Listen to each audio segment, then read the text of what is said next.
Hey guys, this is MugenLord here, and today we're going to talk about Project L. Now, I know I'm about a week late since they revealed this game, but I wanted to get Tekken 8 and Street Fighter 6 out of the way because we have been getting so many reveals as far as fighting game news is concerned, and also JRPGs, and I wanted to just get that stuff out of the way, make that clear, and make room for us to have the discussion about Project L. So before we dive into it, make sure you hit that subscribe button, and also hit that bell to be notified for more fighting game and JRPG news and content here on the channel. So let us get into this discussion. Project L, I know this is a project and a fighting game that many people are anticipating, especially in the FGC. You know, Riot Games is known for League of Legends in this MOBAs game, and also for Valorant and many of its esports programs that they have, as far as their championships and, you know, with their pro players and the leagues that they have. And people are looking at Riot Games when it comes to Project L. Can they replicate that same type of formula for a fighting game this time around? You know, they already got the MOBA space, they got the, you know, the hero shooter space. Will they be able to conquer the fighting game space with this? And of course, we have the Canon Brothers that's working on it. And if you guys don't know who the Canon Brothers are, they pretty much the guys or the pioneers behind Evo, was it GPPO, and many other things that people have known them for in the fighting game. So these guys are fighting game veterans. They love fighting games, more specifically the versus games, Marvel vs. Capcom, which have always been the highlight of the Evo series back in the day. And they pretty much took that knowledge of their, you know, rollback and also their knowledge with, you know, fighting games and brought it over to Riot Games to offer their expertise. And look what we have. We have a tag feature fighting game featuring League of Legends characters, and in my opinion, I think this is the best blend and the best type of cross promotion that you can possibly do for a video game. Because for one, I don't really play MOBAs. I play Dota, but I have never played League of Legends. MOBAs is just not my thing. I mean, it's very heavily competitive and very sweaty, and just something that I just really can't get into. But I also love the aesthetics and the character designs of League of Legends, and the fact is that I love fighting games. You take these two type of different genres and its characters and you cross them over and you blend them together. Now you have me a person who's able to actually have some type of interaction in a relationship with the League of Legends franchise, and this is the best way to do it, because who knows, if I end up liking Project L and its characters, maybe I may end up giving League of Legends a try. So I think this is the best cross promotion ever, and the fact is also is going to be free to play, so that means everybody to be able to get their hands on it, so there won't be any, I guess you could say, barriers to entry as far as price points are concerned, to make sure that people actually get a chance to try. And since it is free to play and it's also going to be on the PC as well, that means you have different type of controller types, keyboard, fight pads, hitboxes, controller, arcade sticks. So everybody will have different ways to be able to interact and play with the game, and they're trying to find that balance to where casual players can get in and actually have a good time, but they also put an emphasis to reward players who actually spend time to actually master the game, understand how the mechanics work, and actually get the best out of it, to the point where you can actually just abuse the system because of how good you are and the time and dedication. It's all about that reward factor when it comes to fighting games. Is it rewarding for you to be able to, you know, pull off the combos that you pull off? Is it satisfying, you know, after you spent all that time in the lab, or you spent all that time grinding online to be able to get better at the game? And it seems like the Canon Brothers and Riot Games is definitely putting emphasis on this. They want to give you as many defensive options as well as offensive options, which is also a good thing, because with most fighting games, you either get super defensive or you get super offensive, and one is always lacking. So it seems like they're trying to find a balance between both offensive and defensive, and I think that's a good thing. I think the problem with me with fighting games is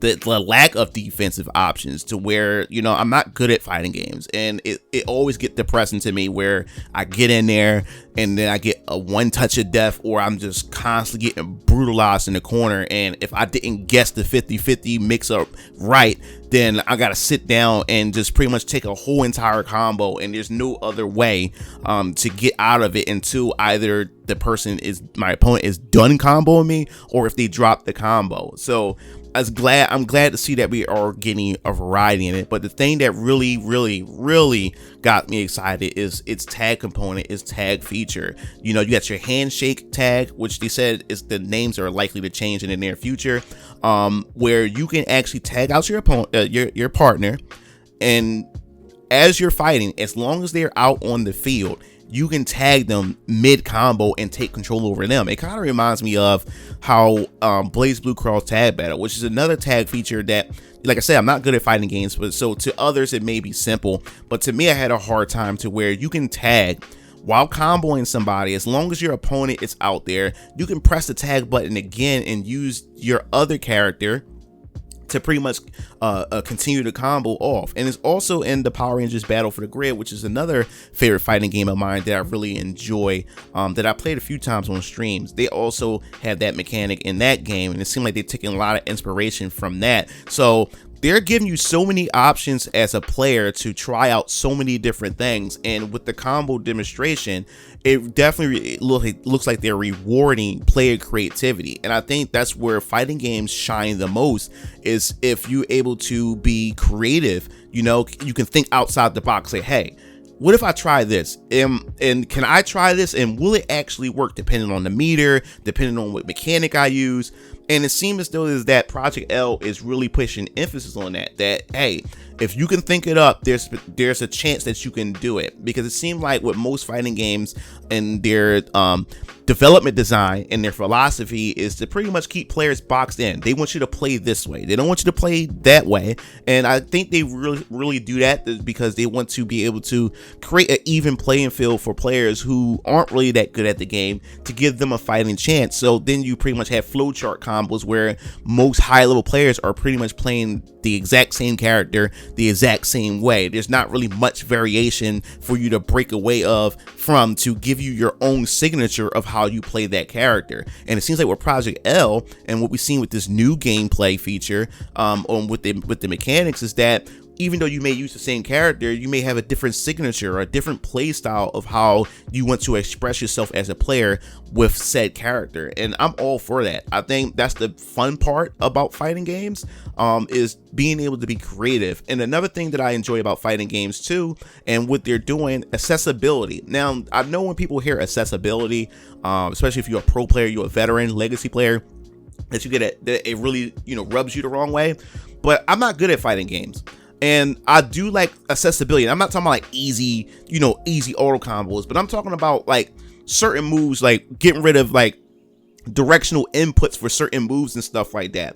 Because when that directional inputs are out the way and all I have to do is focus on the moves itself and the combos itself, it allows me to be able to focus on better setups. It allows me to be able to focus on how I can get the best combos I can potentially get. Now, it's more about my strategy on how I execute, my combos, rather than my strategy on how I input the combos. Like, hey, as I'm playing the game and all of a sudden, because I didn't slightly tap, the direction, or I didn't do a quarter circle in time, or at the right notch in the, in the gate of the fight stick and everything, that I end up dropping it because of that. So it removes that type of barrier if we're getting better type of inputs or ways that we can actually get in there and play. I just want to focus on whether or not I can do the combos, if I can pull them off, rather than me worrying about the direction that I messed up or the direction that I slightly went off on and everything like that. So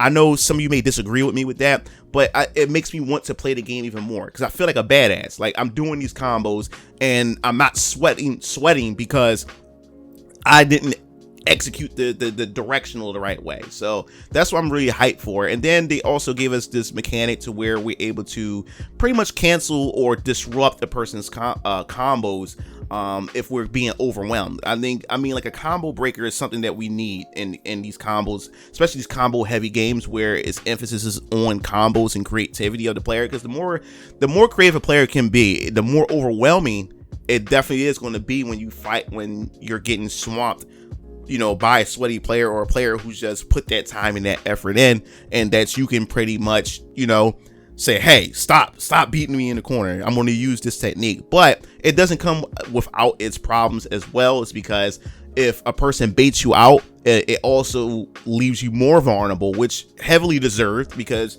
you just mashed it out and they correctly baited you or waited for you to, or timed it to pretty much stop you from doing it. So I think that's pretty cool. But overall, man, Project L is just, it looks phenomenal. I can't wait to see what other characters, because I'm not really too familiar with the League of Legends universe. So I love the character designs that I've seen so far with the characters they've shown, and I can't wait to see what other characters that they're going to show off here in Project L. So that pretty much wraps up this video. Let me know your thoughts in the comment sections below. How do you feel about Project L, and do you think this is going to be the game that's going to challenge Street Fighter 6 and Tekken 8 and many other fighting games that's coming out in the near future? Do you think this is going to be lead the way on how you can, you know, how they can pretty much monetize, you know, esports for fighting games in the correct way, you know, like how League of Legends and the Valorant model and many other esports and other genres has done? Do you think this could be the game that can do it for fighting games, and then other leagues and other fighting game I guess you could say sponsors can pretty much replicate that for other fighting games? So definitely your thoughts in the comment sections below. Leave a comment, like the video, because it definitely helps me out here on this channel. And that pretty much wraps this up. This is MugenLord, sign off. I'll see you Game Fiends later. Peace out.